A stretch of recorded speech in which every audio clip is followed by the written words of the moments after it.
स्वागत है दोस्तों आपका एक बार फिर अपने इस चैनल में दीपा पांडे के साथ। साथियों, जैसा कि हम जानते हैं कि हमारे माननीय गृह मंत्री श्री अमित शाह जी ने हाल ही में लोकसभा में 3 नए बिल पेश किए हैं जो कि अंग्रेजों के टाइम से चले आ रहे पुराने कानूनों आईपीसी, सीआरपीसी और एविडेंस एक्ट को रिप्लेस करेंगे और नए नामों के साथ ये 3 नए कानून लाए जाएंगे। जैसा कि इंडियन पिनल कोड 1860 की बात करें आईपीसी की, तो इसको रिप्लेस करके लाया जाएगा भारतीय न्याय संहिता 2023। ऐसे ही क्रिमिनल प्रोसीजर कोड, इसको रिप्लेस करके सीआरपीसी को रिप्लेस करके यहाँ पर जो नया कानून है वो है भारतीय नागरिक सुरक्षा संहिता 2023। द इंडियन एविडेंस को रिप्लेस करके नया कानून आएगा भारतीय साक्ष्य अधिनियम 2023। तो साथियों, आज इन्हीं तीनों बिलों में से हम जिसकी बात करने वाले हैं वो है भारतीय न्याय संहिता की।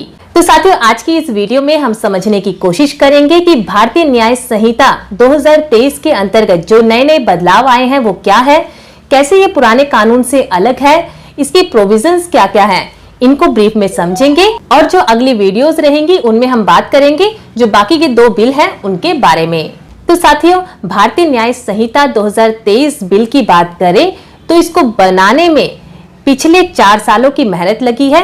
4 साल के गहन विचार विमर्श के बाद ये बिल लोकसभा में लाया गया है, जिसके लिए लगभग 158 बैठकें हुई थी और इसके लिए जिन जिन के विचार लिए गए हैं उनमें 18 राज्य, 6 यूनियन टेरिटरीज, हमारी सुप्रीम कोर्ट, 16 हाई कोर्ट्स, 5 न्यायिक अकेडमीज, 22 विधि विश्वविद्यालय, 142 सांसद और लगभग 270 विधायकों के और जनता के सुझावों को पढ़ने समझने के बाद उनको ध्यान में रखते हुए, साथ ही भारत की वर्तमान स्थिति को ध्यान में रखते हुए ये कानून बनाया और इसको बिल के रूप में लोकसभा में पेश किया गया है। तो साथियों, जैसा कि हम आपको पहले ही बता चुके हैं, द भारतीय न्याय संहिता BNS 2023 हमारी संसद में बिल के रूप में पेश हो चुका है।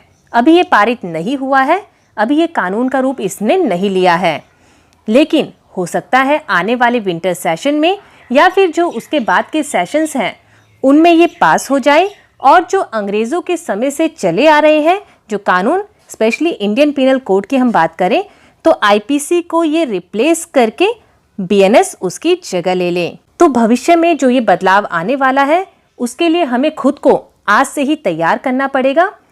अभी हमें इसकी बेसिक इन्फॉर्मेशन होना ज़रूरी है कि अगर ये कानून आ जाता है तो हमारे पुराने कानून और इस नए कानून में कितना फ़र्क रहेगा, कौन कौन सी ऐसी बेसिक डिटेल्स हैं, कौन कौन से ऐसे प्रावधान हैं जो नए आए हैं जो इसके बदलाव के मेन कारण हैं। तो आज की जानकारी में हम इसी विशेष टॉपिक पर जानकारी लेते हुए समझेंगे, इसमें जो बदलाव आए हैं उनकी ब्रीफ डिटेल हम समझेंगे। तो साथियों, यहाँ पर आप देख सकते हैं कि जो BNS है उसमें जो चैप्टर रहेंगे वो रहेंगे 19 और जो धाराएं होंगी वो होंगी 356। और आईपीसी की बात करें जो हम अभी फॉलो कर रहे हैं उसमें चैप्टर की संख्या इससे ज़्यादा है 23 और जो धाराएं हैं वो भी इससे ज़्यादा है 511। यानी जो आने वाला BNS कानून होगा अगर वो आता है तो उसमें जो चैप्टर और सेक्शन है दोनों ही घटा दिए गए हैं। तो चलिए अब इसके प्रमुख प्रावधानों को भी समझ लेते हैं कि इसमें क्या क्या शामिल किया गया है, किसे किसे हटाया गया है। तो सेडिशन लॉ की बात करें कि जैसा कि हम जानते हैं कि पहले सेडिशन के तहत लोगों पर मुकदमे चलते थे, लेकिन इस नए कानून के तहत अगर ये आता है तो उसमें सेडिशन लॉ को रिपील कर दिया गया है जो कि आईपीसी के सेक्शन 124A चैप्टर 6 के अंदर दिया गया था। तो इसके अलावा आपको ये भी बता दें कि इसका ये मतलब नहीं है कि आप कुछ भी ऐसा बोल सकते हैं जो देश के खिलाफ है। हम आपको बता दें कि जो नया कानून आएगा उसके चैप्टर 7 में उसके अंदर जो धारा होगी 150, 150, उसमें अगर आप इंडिया की इंटीग्रिटी, सिक्योरिटी और यूनिटी को थ्रेट पहुंचाने के लिए कोई भी भाषण देते हैं या कुछ भी ऐसा करते हैं तो उसे वहां पर अपराध माना जाएगा और उसके लिए 7 साल की सजा और फाइन का वहां पे प्रावधान है। इसके अलावा जो सबसे महत्वपूर्ण बात है वो ये है कि इस नए कानून में जो आएगा उसमें महिलाओं और जो बच्चे हैं इनके लिए सबसे पहले तो सेपरेट से प्रोविजंस बनाए गए हैं। पहले जो महिलाओं और बच्चों से जुड़े जो प्रोविजंस थे वो मिक्स थे। अब जो नए कानून की बात चल रही है उसमें महिलाओं और चिल्ड्रन को स्पेशल प्रोविजंस के तहत एक स्पेशल चैप्टर के अंदर डाला जाएगा, जो कि शुरुआत में ही रखा जाएगा, क्योंकि यह एक इम्पोर्टेंट जो महत्वपूर्ण मुद्दे होते हैं महिलाओं और बच्चों से जुड़े। और इसके साथ साथ इनकी जो सजाएं हैं, इनके खिलाफ जो अपराध होते हैं उनकी जो सजा है उनको भी यहाँ पर नए कानून के तहत बढ़ा दिया जाएगा। इसके अलावा यहाँ पर ऑर्गेनाइज्ड क्राइम के रूप में नए ऑफेंसेस को भी उसमें कवर किया गया है। Cyber crime, honour killing, contract killing और ह्यूमन और जो ड्रग्स ट्रैफिकिंग है, इन सभी को ऑर्गेनाइज्ड क्राइम की हेडिंग के अंदर कवर किया गया है। वैसे इन पर स्पेशल लॉज हैं, लेकिन उसको भी आईपीसी के अंदर यहाँ पर कवर कर दिया गया है। इसके अलावा मुख्य प्रावधानों के नेक्स्ट स्लाइड में चलें तो यहाँ पर आप देख सकते हैं कि इंडिपेंडेंस ऑफ जुडिशरी, इसके को भी यहाँ पर स्ट्रेंथ दी गई है, मोर पावर दी गई है, जो कि इस नए कानून के साथ साथ बीएनएस के साथ साथ जो हम आगे समझेंगे सीआरपीसी को रिप्लेस करके जो भारतीय सुरक्षा संहिता आएगी और जो साक्ष्य अधिनियम आएगा, उसके तहत हम इन्हें समझेंगे कैसे इंडिपेंडेंस ऑफ जुडिशरी को स्ट्रेंथ दी गई है। और अगली बात करें तो जो पहले अडल्ट्री के कानून था और जो अननेचुरल ऑफेंस के कानून थे, जो कि सुप्रीम कोर्ट के द्वारा खत्म कर दिए गए थे। जैसा कि आप जानते हैं कि आईपीसी सेक्शन 377 अननेचुरल ऑफेंस को नवतेज सिंह जोहर वर्सेस यूनियन ऑफ इंडिया के केस में सुप्रीम कोर्ट के द्वारा स्ट्रक डाउन कर दिया गया था। इसके साथ ही 497 जो सेक्शन था अडल्ट्री का, उसे भी सुप्रीम कोर्ट ने खत्म कर दिया था। लेकिन इसके बावजूद भी जो हमारी आईपीसी है उसमें वो मेंशन है दोनों ही सेक्शन। तो इस नए कानून में अगर ये आता है तो वहां पर ये दोनों सेक्शन आपको नहीं मिलेंगे, ये वहां से हटा दिए गए हैं, ओमिट कर दिए गए हैं। इसके अलावा जो लीगल प्रोसीजर है उसे स्पीडी करने के लिए, जिसे हम जो दूसरा बिल पेश किया गया है भारतीय नागरिक सुरक्षा संहिता, उसके तहत अगली वीडियो में समझेंगे। थोड़ा ब्रीफ यहाँ पे आपको बता देते हैं कि चार्जशीट जो पहले पेश की जाती थी उसके लिए अब दिन जो रहेंगे वो 90 दिन रहेंगे। अगर इसे बढ़ाना भी हुआ तो कोर्ट की परमिशन से एक्स्ट्रा 90 डेज और मिल सकते हैं, 90 डेज। उसके अलावा यहाँ पर कोई भी प्रोविजन नहीं है, यानी टोटल 180 दिनों के अंदर चार्जशीट पेश करनी होगी।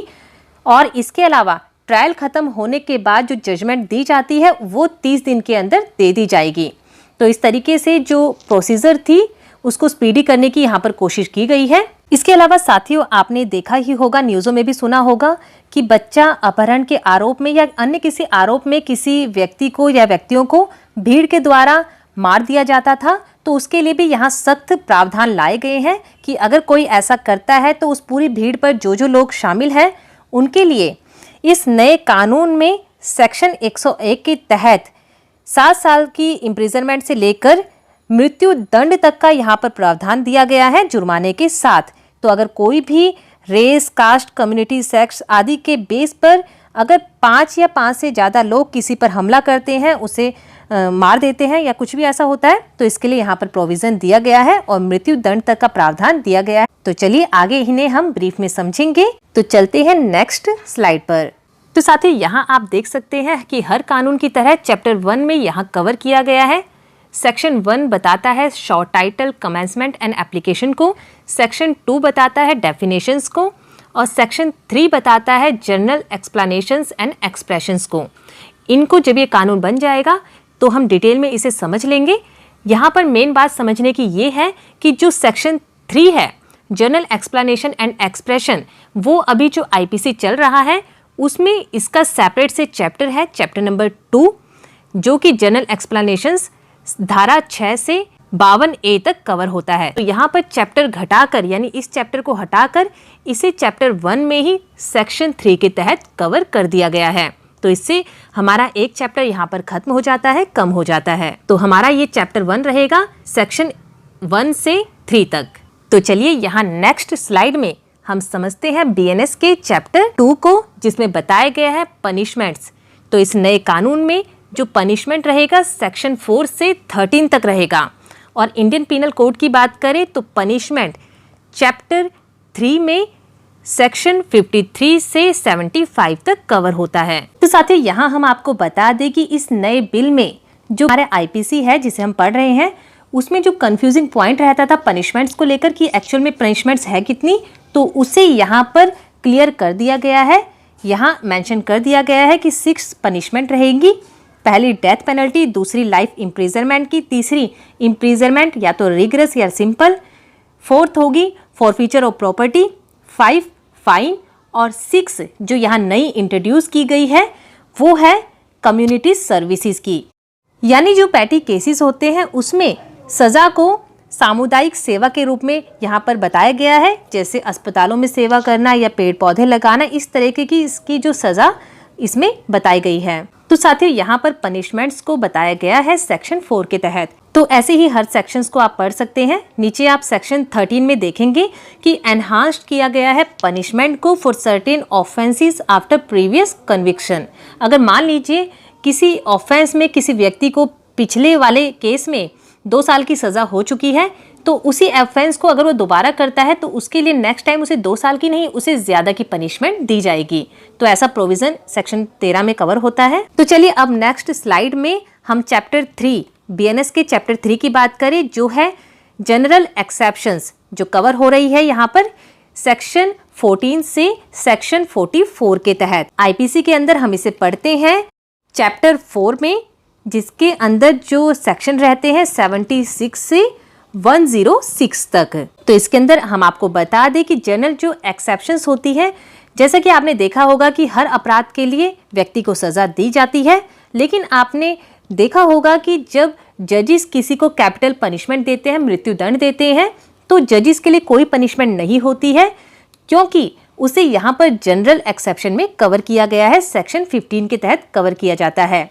और ऐसे ही अगर कोई मानसिक रूप से बीमार है, अगर वो कोई अपराध कर देता है तो उसे भी यहाँ जनरल एक्सेप्शन में डाला जाता है, ताकि उसके लिए भी कोई भी सज़ा नहीं हो। ऐसे ही अगर हम अपने प्राइवेट डिफेंस में कुछ अपराध कर देते हैं तो उसे भी इस एक्सेप्शंस के अंदर कवर किया गया है। आईपीसी के अंदर आपने सेक्शन 100 पढ़ा होगा, उसमें कहा जाता है कि अगर हम प्राइवेट डिफेंस का यूज़ करते हुए किसी की डेथ कॉज कर देते हैं, जिसके ग्राउंड्स उसमें मेंशन है, तो उसे यहाँ पर एक्सेप्शन में कवर किया जाता है और अपराध नहीं माना जाता है। उसी सेक्शन 100 को यहाँ पर नए कानून अगर आता है तो उसके सेक्शन 38 में कवर किया गया है। ऐसे ही नए कानून का सेक्शन 41 बताता है कि राइट टू प्राइवेट डिफेंस, अगर प्रॉपर्टी के डिफेंस में किसी की डेथ कॉज हो जाती है तो उसके ग्राउंड्स यहाँ पर कवर किए गए हैं। तो साथियों ये तो थी चैप्टर 3 की बात। अब चलते हैं चैप्टर 4 में। साथियों ये जो चैप्टर्स है ये अपने आप में ही सेपरेट से वीडियो बनाने वाले हैं, तो आगे हम नेक्स्ट इसकी जो सीरीज रहेगी उसमें हर टॉपिक्स को सेपरेटली कवर करेंगे। आज की वीडियो में हम एक्चुअल में बस समझना चाह रहे हैं कि इसमें क्या क्या बदलाव आए हैं, कैसे उन्हें स्ट्रक्चर में ढाला गया है, उसको समझने के लिए एक इमेज बनाना चाह रहे हैं भाई इसमें कैसे कैसे कहाँ कहाँ क्या क्या कवर हो रहा है। तो ब्रीफ में आज हम समझ रहे हैं। तो इस स्लाइड में आप देख सकते हैं जो बीएनएस का चैप्टर 4 है वो बताता है अबैटमेंट, क्रिमिनल कॉन्स्पिरेसी और अटेम्प्ट को। साथियों हम यहाँ आपको बता दें कि पहले जब कानून बनता है तो वो उस वर्तमान परिस्थिति के अकॉर्डिंग कानून बन जाता है, लेकिन समय के साथ कानून में भी बदलाव आते रहते हैं। तो जो बदलाव आते हैं, नए सेक्शंस जुड़ते हैं, वो A, B, C मतलब पर्टिकुलर जो सेक्शन होता है उसमें A, B के रूप में ऐड हो जाते हैं। तो ऐसे ही आईपीसी के तहत जो भी A, B, C सेक्शन रहे हैं तो उसको यहाँ पर बीएनएस कानून के तहत सेपरेट से सेक्शन बना दिए गए हैं। जिनको कंसीडर करना था उनको सेपरेट सेक्शन के रूप में बना दिया गया है। यानी नए कानून में फिलहाल अगर आता है तो उसमें आपको ABC के रूप में कोई भी कानून नया नहीं मिलेगा। सारे जो भी कानून रहेंगे वो अपने सेक्शन को, यानी जो मेन सेक्शन होते हैं उसी के रूप में वहाँ पर मिलेंगे। और भविष्य में अगर ये कानून आ जाता है उसके बाद भी कोई चेंजेस आएंगे तो वो यहाँ पर ABC के रूप में अंदर यहाँ पर ऐड होते जाएंगे। तो इस तरीके से आप समझ सकते हैं कि वो ABC होते थे, जैसे 304A, 304B। और यहाँ पर जो हम चैप्टर 4 की बात कर रहे हैं, यहाँ पर सेक्शन कवर हो रहे हैं 45 से 62 तक। लेकिन आईपीसी की बात करें तो अबैटमेंट आता है चैप्टर 5 के तहत, जिसके अंदर जो सेक्शन रहते हैं वो 107 से 120B तक। यहाँ पर आप जानते ही हैं क्रिमिनल कॉन्स्पिरेसी जो रहता है वो रहता है 120A और 120B के तहत। लेकिन जो ये नया बिल लाए हैं उसमें ये सेक्शन रहेगा क्रिमिनल कॉन्स्पिरेसी का सेक्शन 61। और अबैटमेंट की बात करें तो अबैटमेंट को यहाँ पर सेक्शन 49 और 50 के तहत पनिशमेंट इसके लिए बताई गई है। और अगर कोई जो पब्लिक सर्वेंट है जिसकी ड्यूटी बनती है कि कहीं पे भी अगर कोई षड्यंत्र रचा जा रहा है, कोई प्लानिंग की जा रही है कोई भी अपराध को करने के लिए जिसे रोकना उसकी ड्यूटी बनती है, और वो उस फैक्ट को छुपा देता है, कंसील कर देता है, उस प्लानिंग की रिपोर्ट नहीं करता है, तो ऐसे में उस पब्लिक सर्वेंट के खिलाफ सेक्शन 59 के तहत सजा बताई गई है। क्रिमिनल कॉन्स्पिरेसी जैसा कि आप जानते ही है कि अगर 2 या 2 से अधिक व्यक्ति किसी इलीगल एक्ट को करने के लिए षड्यंत्र रचते हैं तो उसे पहले 120A और B में कवर होता था, उसे कवर किया गया है। इस बिल में सेक्शन 61 के तहत सजा बताई गई है। साथियों, यहाँ पर चैप्टर 4 के बाद नेक्स्ट स्लाइड में हम समझते हैं चैप्टर 5 को। तो साथियों, यहाँ पर हम आपको बता दें कि जो इस नए बिल का मेन मुद्दा है जिस पर बहुत ज्यादा जोर दिया गया है वो है महिलाएं और बच्चे, और उसे कवर किया गया है सेपरेटली चैप्टर 5 में। पहले महिलाओं और बच्चों के लिए कोई भी सेपरेट चैप्टर नहीं था, कोई स्पेशल प्रोविजन नहीं थे, हर चैप्टर्स में मिक्स कर रखा था महिलाओं और बच्चों से जुड़े अपराधों को। लेकिन अगर ये नया बिल पास हो जाता है, कानून बन जाता है, तो यहाँ पर महिलाओं और बच्चों के लिए स्पेशल प्रोविजंस चैप्टर 5 के तहत यहाँ पर रखे गए हैं, जिसमें offence against women and children of sexual offence ये सभी कवर हुए हैं सेक्शन 63 से 97 तक। यानी इस नए बिल में जो महिलाओं और बच्चों से रिलेटेड अपराध हैं उनको कवर किया गया है शुरुआती धाराओं में। जैसे आप देख सकते हैं, जो रेप की धारा आईपीसी में बताई गई है 376, वो इस नए बिल में होगी 63। इसके अलावा अगर कोई किसी को झूठा वादा करके, चाहे जॉब से रिलेटेड या शादी से रिलेटेड, अगर किसी महिला के साथ कंसेंट से उसकी कोई इंटरकोर्स करता है, रिलेशन बनाता है, तो उसे रेप में तो कवर नहीं किया गया है, लेकिन सेपरेट से, क्योंकि यहाँ झूठा वादा था, तो सेपरेट से इसे कवर किया गया है सेक्शन 69 पर। इसके अलावा सेक्सुअल असॉल्ट की बात करें जो आईपीसी में है 354 धारा के तहत, वो इस नए बिल में आता है सेक्शन 73 में। स्टॉकिंग की बात करें, अगर कोई व्यक्ति किसी महिला का पीछा करता है, चाहे वह ऑनलाइन यानी सोशल मीडिया के माध्यम से करता है या फिर फिजिकली उसको फॉलो करता है उसकी मर्जी के खिलाफ, तो जैसा कि आप जानते हैं आईपीसी में ये कवर होता है 354D में, जो कि ये बाद में जोड़ा गया था। लेकिन अब जो ये नया बिल है उसमें ये कवर होता है सेक्शन 77 में। ऐसे ही ईव टीजिंग की बात करें तो आईपीसी में वो सेक्शन है 509 और ये बीएनएस के सेक्शन में रहेगा 78। ध्यान दीजिएगा, ये सारे शुरुआती सेक्शन है, पहले ये बाद में आते थे तो 354, 509 थे, लेकिन ये अब शुरुआत में सारे कवर होते हैं 100 से पहले ही। डॉरी डेथ की बात करें, आईपीसी में सेक्शन है 304B और जो नया ये बीएनएस है बिल उसमें है 79। अगर कोई व्यक्ति, चाहे वो महिला हो या पुरुष हो, वो अपने लाइफ जो पार्टनर है, स्पाउस की लाइफ के दौरान ही दूसरी शादी कर लेता है, तो उसके लिए यानी सेकंड मैरिज के लिए जो सेक्शन है आईपीसी में 494, वो बीएनएस में आएगा सेक्शन 81 में। क्रुएलिटी बाय हस्बैंड्स रिलेटिव्स, यानी आपने 498A आईपीसी में जो पढ़ा है, जो आप सुनते हैं 498A लग गई है, हस्बैंड के रिश्तेदारों के द्वारा या हस्बैंड के द्वारा क्रुएलिटी की गई है दहेज की मांग को लेकर या किसी भी तरीके से मानसिक या शारीरिक, वो जो 498A में कवर होता है आईपीसी में, वो इस नए बिल में है सेक्शन 84 में। एसिड अटैक के लिए यहाँ पर स्पेशल सेक्शन बनाया गया है 122।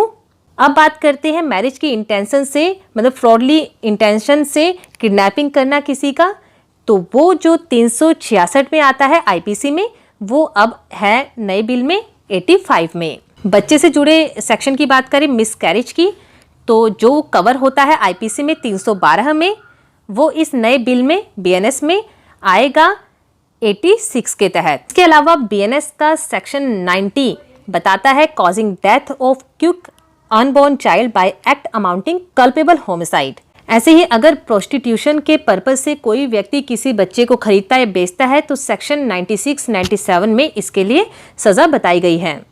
तो फिलहाल के लिए महिलाओं और बच्चों से जुड़ा जो चैप्टर 5 है वो यही खत्म करते हैं और चलते हैं चैप्टर 6 की तरफ। तो साथियों, जैसा कि आप आईपीसी के तहत पढ़ते हैं ऑफेंस अफेक्टिंग ह्यूमन बॉडी को, चैप्टर 16 में जो सेक्शन कवर होते हैं उसमें सेक्शन 299 से 377 तक।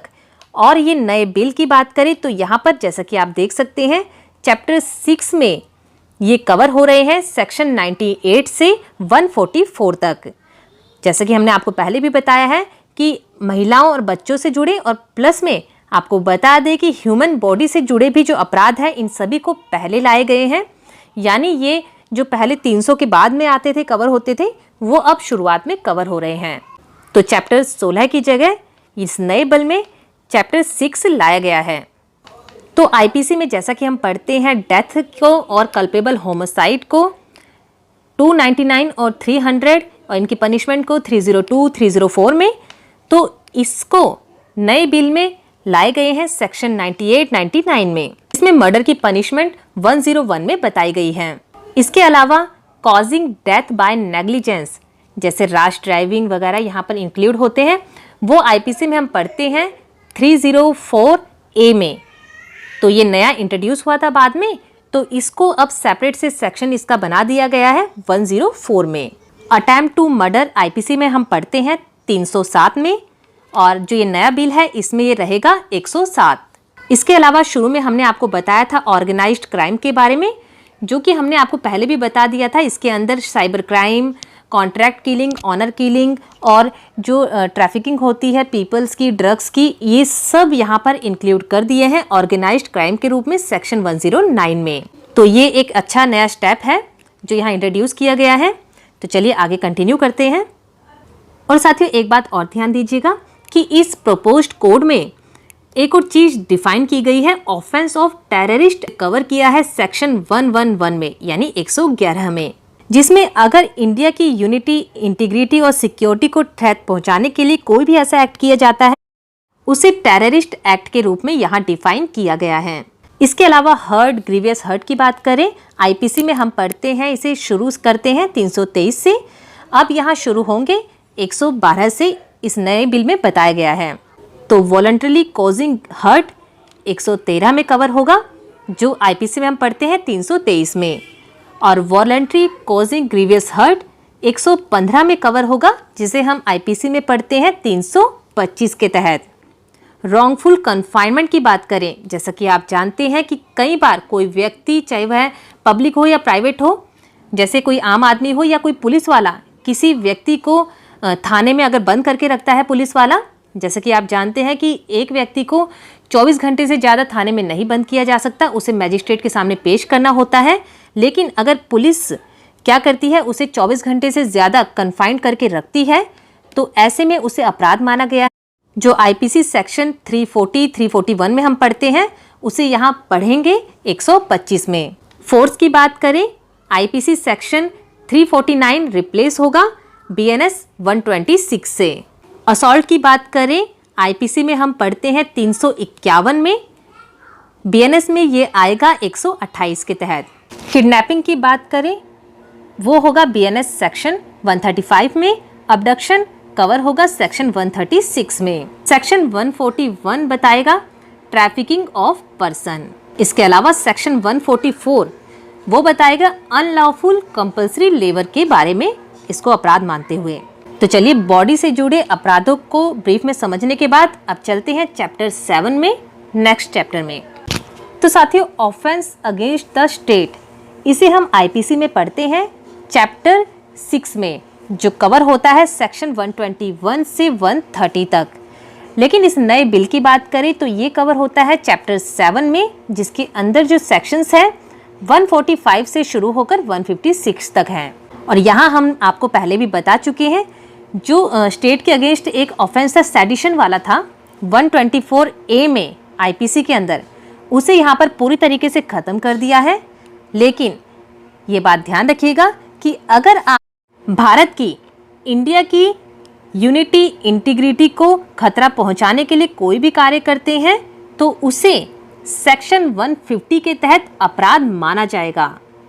इसके अलावा आप स्क्रीन पर देख सकते हैं सेक्शन 145 बताता है कि गवर्नमेंट ऑफ इंडिया के अगेंस्ट अगर कोई वॉर वेज करते हैं तो उसे यहाँ अपराध माना गया है। और अगर कोई पब्लिक सर्वेंट नेग्लिजेंटली किसी प्रिजनर को एस्केप करवाता है तो ये कवर होगा सेक्शन 155 में।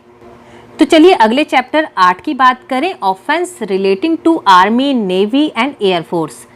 ये बीएनएस में आएंगे सेक्शन 157 से 166 तक। आईपीसी में हम इसे पढ़ रहे हैं चैप्टर 7 में सेक्शन 131 से 140 तक, जिसमें आर्मी, नेवी और एयरफोर्स से जुड़े कानून और उनके अपराधों के बारे में बताया गया है, उन्हें अबैट करना, असॉल्ट करना।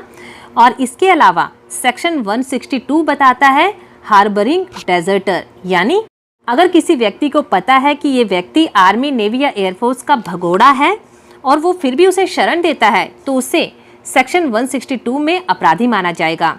लेकिन अगर शरण देने वाला व्यक्ति उसका स्पाउस है तो उसे यहाँ एक्सेप्शन में कवर किया जाएगा, वो अपराध नहीं माना जाएगा। अगर कोई पति अपनी पत्नी को शरण दे रहा है या पत्नी अपने पति को दे रही है शरण, तो उसे यहाँ पर अपराध नहीं माना गया है।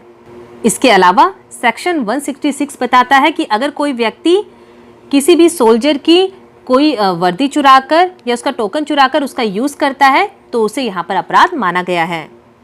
तो इसे समझने के बाद अब चलते हैं नेक्स्ट चैप्टर में। बीएनएस बिल का जो चैप्टर 9 है वो कवर करता है ऑफेंस रिलेटिंग टू इलेक्शन। जैसा कि आपको पता है कि आईपीसी के तहत ये बाद में जुड़ा था, तो हम इसे पढ़ते हैं चैप्टर 19A में, जो कि सेक्शन 171A से I तक कवर होते हैं। और इस नए बिल में इसके लिए सेपरेट से चैप्टर ऐड किया गया है, चैप्टर 9, जो ऑफेंस रिलेटिंग टू इलेक्शंस बताता है, जिसमें सेक्शन 167 से 175 के बीच बताए गए हैं कि अगर कोई इलेक्शन के दौरान किसी को ब्राइब देता है, अनड्यू इन्फ्लुएंस करता है या इलेक्शन के अकाउंट्स को मेंटेन नहीं करते हैं, तो इन सब के लिए यहाँ पर सेपरेट से पनिशमेंट बताई गई है। नेक्स्ट स्लाइड में चैप्टर 10 की बात करें, जो बताता है offence relating to coin, currency notes, bank notes and government stamps. इस नए बिल में ये सेक्शन कवर होते हैं 176 से 186 तक, और आईपीसी के तहत हम इन्हें पढ़ रहे हैं चैप्टर 12-13 में। तो बीएनएस के तहत सेक्शन 176 बताता है कि अगर कोई व्यक्ति काउंटरफीटिंग करता है कॉइन की, गवर्नमेंट स्टाम्प्स की, करेंसी नोट्स की या बैंक नोट्स की, तो उसे यहाँ पर अपराध माना गया है। कोई इसे पोजेस करता है तो उसे भी 178 में कवर किया गया है, और कोई प्रिंटिंग वगैरह करता है, मेकिंग करता है, तो 180 में इसे कवर किया गया है। इसके अलावा 184 बताता है प्रोहिबिशन ऑफ फिक्टिशियस स्टाम्प्स। चलिए अब नेक्स्ट चैप्टर को समझते हैं नेक्स्ट स्लाइड में। चैप्टर 11 बताता है offences against the public tranquillity, जो कि बीएनएस के तहत चैप्टर 11 में सेक्शन 187 से 195 में कवर होते हैं, और आईपीसी में हम इन्हें पढ़ रहे हैं चैप्टर 8 के सेक्शन 141 से 160 तक। इसके कुछ मेन प्रोविजंस को समझे तो अनलॉफुल असेंबली, जिसे हम पढ़ते हैं 144 में, वो रिप्लेस होगा 187 से।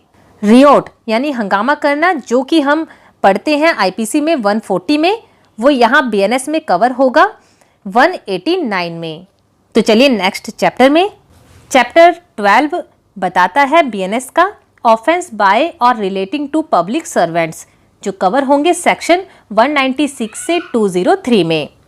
चैप्टर 9 में सेक्शन 161 से 171 तक। तो साथियों, जैसा कि आप स्लाइड में देख सकते हैं, सेक्शन 196 हमें बताता है कि पब्लिक सर्वेंट अगर अपनी ड्यूटी को करने में डिसोबे करता है, उसकी इंटेंशन होती है किसी को इंजरी पहुंचाना, तो उसे यहाँ पर 196 में अपराध माना गया है। वैसे ही 198 में अगर कोई हॉस्पिटल, चाहे वो प्राइवेट हो चाहे वो पब्लिक हो, गवर्नमेंट के द्वारा चलाया हो या प्राइवेट पर्सन के द्वारा चलाया जा रहा हो, अगर वो हॉस्पिटल किसी विक्टिम को ट्रीटमेंट देने से मना करता है तो उसमें पनिशमेंट उसके लिए यहाँ पर कवर होती है। इसके अलावा सेक्शन 199 बताता है पब्लिक सर्वेंट कोई इनकरेक्ट डॉक्यूमेंट फ्रेम करता है किसी को इंजरी पहुंचाने के लिए, तो उसे अपराध माना गया है। सेक्शन 200 बताता है कि अगर पब्लिक सर्वेंट किसी अनलॉफुली एंगेज हो रखा है ट्रेड में, तो उसे भी यहाँ अपराध माना गया है। और ऐसी वह किसी की प्रॉपर्टी की बिडिंग और बाइंग में अनलॉफुली एंगेज है, तो वहाँ भी उसे 201 में कवर किया जाएगा। सेक्शन 202 को अगर हम यहाँ पढ़े तो ये बताता है पर्सोनेटिंग ए पब्लिक सर्वेंट। अगर कोई पब्लिक सर्वेंट बन के, वो है नहीं है पब्लिक सर्वेंट, वो खुद को दिखा रहा है पब्लिक सर्वेंट की तरह, या किसी को कह रहा है कि आप बन जाओ पब्लिक सर्वेंट की तरह, और वहां पर पर्सोनेट कर रहा है तो ये भी अपराध है 202 के तहत।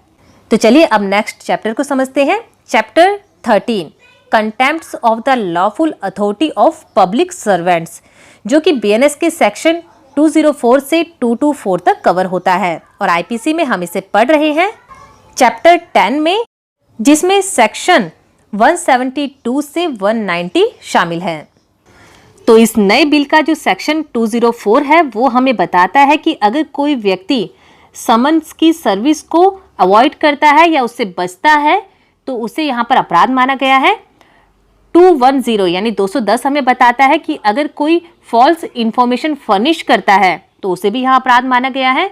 213 बताता है कि अगर कोई व्यक्ति रिफ्यूज करता है स्टेटमेंट को साइन करने से, अगर सामने वाले की अथॉरिटी बनती है, उसको पावर दी गई है कि वह उसमें साइन करवाए उस व्यक्ति के, और वो रिफ्यूज करता है तो उसे भी यहाँ अपराध माना गया है। इसके अलावा सबसे जरूरी सेक्शन 215 ये जो बिल का सेक्शन 215 है वो बताता है कि अगर कोई व्यक्ति कोई फॉल्स इंफॉर्मेशन पब्लिक सर्वेंट को देता है इस इंटेंशन से कि वह पब्लिक सर्वेंट अपनी जो पावर है उसका यूज करके किसी थर्ड पर्सन को इंजरी पहुंचा दे, तो यहाँ पर उस व्यक्ति को 215 की तरह सजा हो सकती है। इसके अलावा 219 बताता है कि पब्लिक सर्वेंट के कार्य में अगर कोई बाधा उत्पन्न करता है तो वो भी अपराध है, और अगर कोई इंजरी पहुंचाने का थ्रेट करता है पब्लिक सर्वेंट को, वो भी 222 में अपराध माना गया है। तो इसके बाद नेक्स्ट स्लाइड चैप्टर 14 में हम आते हैं बीएनएस के। जो नए बिल का चैप्टर 14 है वो बताता है false evidence and offence against public justice. जो सेक्शन इसमें इंक्लूड है वो है 225 से 267, 225 से 267 तक। आईपीसी के तहत हम इसे पढ़ते हैं चैप्टर 11 में 11 में। जो सेक्शन इसमें आते हैं 191 से 229A तक, जिसके नए सेक्शन 225 में और 227 में फॉल्स एविडेंस देने की पनिशमेंट बताई गई है। इसी का सेक्शन 267 बताता है कि अगर किसी व्यक्ति को बेल या बॉन्ड पर रिलीज किया गया है और वो उसकी कंडीशंस को पूरा नहीं करता है तो उसे भी यहाँ पर अपराध बताया गया है। नेक्स्ट चैप्टर की बात करें, offence affecting the public health, safety, convenience, decency and morals. ये जो नए बिल्स में कवर होते हैं सेक्शन 268 से 295 तक। आईपीसी में हम इन्हें पढ़ रहे हैं चैप्टर 14 के सेक्शन 268 से 294A तक। नए बिल में पब्लिक न्यूसेंस को सेक्शन 268 में कवर किया गया है। पब्लिक न्यूसेंस यानी अगर कोई व्यक्ति ऐसा कोई भी एक्ट करता है जिससे मान लीजिए इन्वायरमेंट को पॉल्यूशन होता है या नॉइस पॉल्यूशन होता है, मतलब जिससे पब्लिक इफेक्ट होती है, तो उसे भी यहाँ पर अपराध माना गया है। सेक्शन 272 की बात करें तो कोई भी अगर फूड या ड्रिंक में बेचने की नीयत से अडल्ट्रेशन करता है तो उसे सेक्शन 272 के तहत अपराध माना जाएगा। रैश ड्राइविंग और राइडिंग ऑन पब्लिक वे, इसे सेक्शन 279 के तहत, जो कि आईपीसी में हम इसी सेक्शन में इसे पढ़ रहे हैं 279 में, उसी के तहत अपराध इसे माना गया है।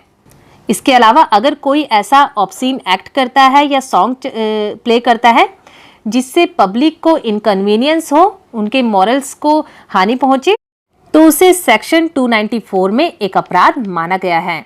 अगर कोई लॉटरी के ऑफिस होल्ड करता है तो उसे सेक्शन 295 में कवर किया गया है। तो ये है चैप्टर 15 की बात। अब बात करते हैं चैप्टर 16 ऑफ भारतीय न्याय संहिता बिल की। चैप्टर 16 हमें बताती है ऑफेंसेस रिलेटिंग टू रिलीजन, जो कि इस नए बिल में कवर होते हैं सेक्शन 296 से 300 में। आईपीसी के तहत हम इसे पढ़ रहे हैं चैप्टर 15 के सेक्शन 295 से 298 में।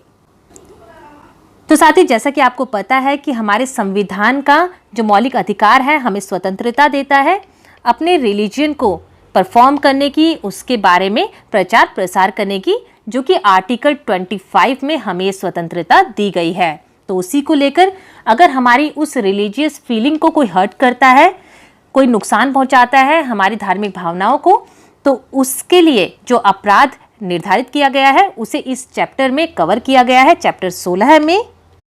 तो स्लाइड में आप इसे पढ़ भी सकते हैं। सेक्शन 296 बताता है कि अगर कोई व्यक्ति किसी की रिलीजन की या वर्शिप प्लेस की इंजरी करता है तो उसे यहाँ पर अपराध माना गया है।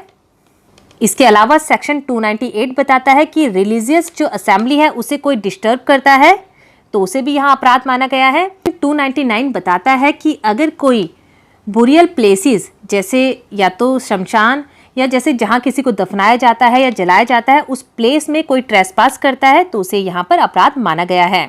सेक्शन 300 बताता है कि अगर कोई ऐसे शब्दों का यूज़ करता है जिससे रिलीजियस फीलिंग को हर्ट होता है, चोट पहुँचती है, तो उसे यहाँ पर अपराध की श्रेणी में कवर किया गया है और पनिशमेंट निर्धारित की गई है। तो चलिए इसके बाद हम नेक्स्ट स्लाइड पर जाते हैं। तो यहाँ हम बात करेंगे चैप्टर 17 की। जो ये बिल है इसके अंदर जो चैप्टर 17 है वो बताता है कि ऑफेंसेस अगेंस्ट प्रॉपर्टी, जो सेक्शन इसमें कवर होंगे 301 से 332 तक। आईपीसी के तहत हम इसे पढ़ रहे हैं सेम ही चैप्टर में, यानी चैप्टर 17 में ही हम प्रॉपर्टी से रिलेटेड ऑफेंसेस को हम पढ़ रहे हैं। इसमें जो सेक्शन कवर होते हैं वो होते हैं 378 से 462 तक। तो इस नए बिल की बात करें, आप स्लाइड में इसे पढ़ भी सकते हैं। जो सबसे पहले आप यहाँ देखेंगे कि सेक्शन 302 जो मर्डर के लिए हुआ करता है आईपीसी में, उसे यहाँ पर स्नैचिंग के लिए बनाया गया है सेक्शन को। इसके अंदर स्नैचिंग के अपराध को कवर किया गया है। दोस्तों, जैसा कि हम जानते हैं कि स्नैचिंग जो कि एक ऐसा अपराध है जो आज हर गली मोहल्ले में होता है और इसके बारे में न्यूज़ में आप सुनते ही होंगे। कभी किसी का गले से चेन स्नैच कर ली है या मोबाइल स्नैच कर लिया है, तो इसे कई स्टेट ने तो पहले से ही एक गंभीर अपराध मानते हुए 379A और B में, जैसे हरियाणा ने इसके लिए रिगरस इम्प्रिजनमेंट का प्रावधान भी बना लिया था, लेकिन ये कुछ स्टेट्स में ही लागू था। अब लेकिन ये बिल अगर ये बन जाता है, कानून बनता है, तो उसके बाद सेक्शन 302 के रूप में ये पूरे भारत में लागू हो जाएगा। स्नैचिंग को एक अपराध मानते हुए उसके लिए सज़ा इसमें बताई गई है। इसके अलावा थेफ्ट इन ड्वेलिंग हाउस 303 में इसे कवर किया गया है। एक्सटॉर्शन की बात करें जो आईपीसी के तहत हम पढ़ रहे हैं 383 में, 383 में, वो यहाँ पर कवर है 306 में।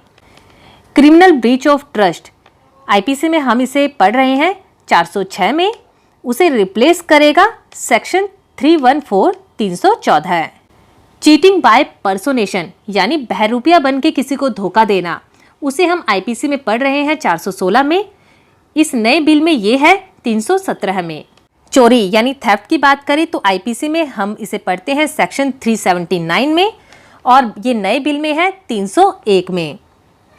इसके अलावा इसका सेक्शन 321 बताता है डिसऑनेस्ट और फ्रॉडुलेंटली रिमूवेबल और कंसीलमेंट ऑफ प्रॉपर्टी।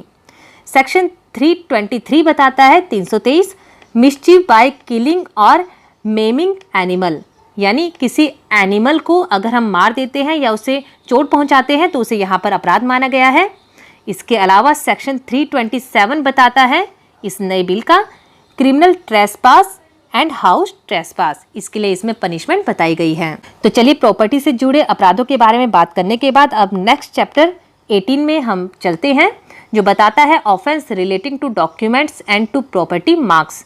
ये जो नए बिल में सेक्शन है 333 से 348 तक। आईपीसी में हम इन्हें पढ़ रहे हैं चैप्टर 18 यानी सेम चैप्टर में, लेकिन सेक्शन है 463 से 489E तक। तो इसके अंदर जो सेक्शंस हैं उनमें बताया गया है कि अगर हम किसी वैल्यूएबल सिक्योरिटी की फोर्जरी करते हैं या प्रॉपर्टी मार्क से टेम्परिंग करते हैं किसी को नुकसान पहुंचाने के लिए, या फिर सेल करते हैं कुछ ऐसे मार्क जो काउंटरफिटेड हैं, उन सब की सेलिंग करते हैं, या फिर कोई फॉल्स मार्क मेक करते हैं, बनाते हैं, उसे क्रिएट करते हैं, तो ये सब इसके अंदर अपराध बताए गए हैं। तो चलिए इसके बाद इस बिल के हम लास्ट चैप्टर 19 की बात करते हैं, 19 की, जो बताता है क्रिमिनल इंटिमिडेशन, इंसल्ट, एनोयंस और डेफामेशन, जो कि इस नए बिल के सेक्शन 349 से 356 जो लास्ट सेक्शन है उस तक कवर होंगे। और यही जो हम आईपीसी में पढ़ रहे हैं चैप्टर 21 और 22 में, जो कवर होता है 499 से 510 तक। तो इस चैप्टर के सबसे पहले सेक्शन यानी क्रिमिनल इंटिमिडेशन, धमकी की बात करें तो ये है सेक्शन 349 में। आईपीसी में हम इसे पढ़ रहे हैं 503 के तहत। मानहानि की बात करें, डेफामेशन की, आईपीसी में ये कवर होता है 499 से 500 में, और यहाँ पर इसकी जो डेफिनेशन और पनिशमेंट दी गई है 354 354 में। तो उम्मीद है साथियों आज की जानकारी में आप भारतीय न्याय संहिता 2023 के बारे में जो बेसिक इंफॉर्मेशन है वो समझ चुके होंगे। नेक्स्ट 2 वीडियोस में हम बात करेंगे जो अगले 2 बिल हैं उनके बारे में हम बात करेंगे, तो बने रहिएगा हमारे साथ। तो फिर मिलेंगे आपसे, तब तक के लिए नमस्कार।